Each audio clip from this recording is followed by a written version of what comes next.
ప్రభుత్వం మారింది. ప్రజలు అత్యంత ప్రజాస్వామ్యయుతంగా తీర్పిచ్చారు.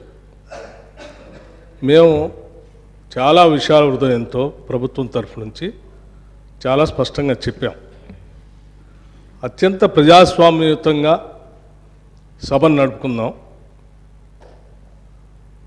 ఉన్నటువంటి విషయాలపైన లోతుగా చర్చిద్దాం, నిర్మాణాత్మకమైనటువంటి సూచనలు మీరు ఏమిచ్చినా మేము తీసుకోవడానికి సిద్ధంగా ఉన్నామని చెప్తా ఉన్నాం. మొట్టమొదటి సమావేశం మొట్టమొదటి రోజు వారు గవర్నర్ ప్రసంగం మీద ధన్యవాదాలు చెప్పే తీర్మానంలో కొంత పెద్ద మనసుతో ఈ ప్రభుత్వం చెప్పినటువంటి మాటలను స్వాగతిస్తున్నామనో లేకపోతే అదే రీతిలో మనం ముందుకు పోదామనో అలా చెప్పుకుంటూ సభ నడిపించడం కోసం ప్రయత్నం చేయాలి. కానీ మొదలుపెట్టమే వారు అసలు ఒక దాడి మొదలుపెట్టినట్టు మొదలు పెడితే ప్రభుత్వానికి తప్పనిసరి పరిస్థితిలో మీకు మేము అనుకున్నటువంటి ప్రజాస్వామ్యయుత సభ నడిపేదానికంటే మీకు సమాధానం చెప్పే కార్యక్రమంలో ఆ స్ఫూర్తి కూడా దెబ్బతినేటట్టుగా వారు మాట్లాడుతున్నారు. అది కరెక్ట్ కాదు.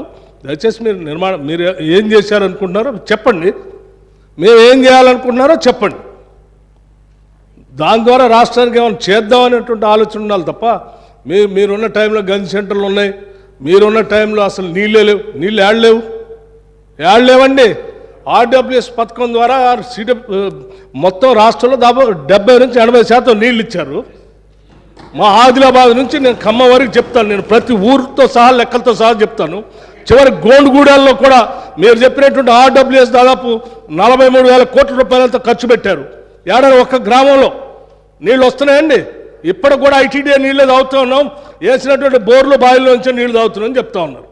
మళ్ళీ అదేదో పెద్ద గొప్పగా చేసినట్టు చెప్తున్నారు. మీరు వచ్చిన తర్వాతనే నల్గొండలో నీళ్ళు వచ్చినాయి. అంతకుముందు నల్గొండలో నీళ్ళు రాలేదా? ఫ్లోరోసిస్ ఎరాడికేషన్ కాలేదా? మీరు వచ్చిన తర్వాత జరిగిందా? మీకంటే ముందే జరిగింది. మీరు ఇంకా కట్టినటువంటి ఆర్డబ్ల్యూఎస్ పథకం కింద కట్టినటువంటి సంస్థల్ని, వ్యవస్థల్ని, ఆస్తుల్ని అన్నిట్లు కూడా ధ్వంసం చేసి తాళాలు వేసి పనికి రాకుండా చేశారు. వాటి మీద కూడా లెక్కలతో మేము బయటకు తీస్తాం, రివ్యూ చేస్తాం. అధ్యక్ష, దయచేసి మీరు చెప్పండి. ఎస్, మీరు 10 ఏళ్ళు పాలన చేశారు, ప్రజలు తీర్పిచ్చారు. ఈ తీర్పిచ్చినటువంటి తీర్పు ద్వారా రేపొద్దున ఇంకా భవిష్యత్తులో ఈ రాష్ట్రాన్ని ఇంకా ఎంత ముందుకు తీసుకొని పోదాం. మీరు ఏదైనా ఉంటే సూచనలు చేయండి. మేము వినటానికి సిద్ధంగా ఉన్నాం, అమలు చేయడానికి కూడా సిద్ధంగా ఉన్నాం.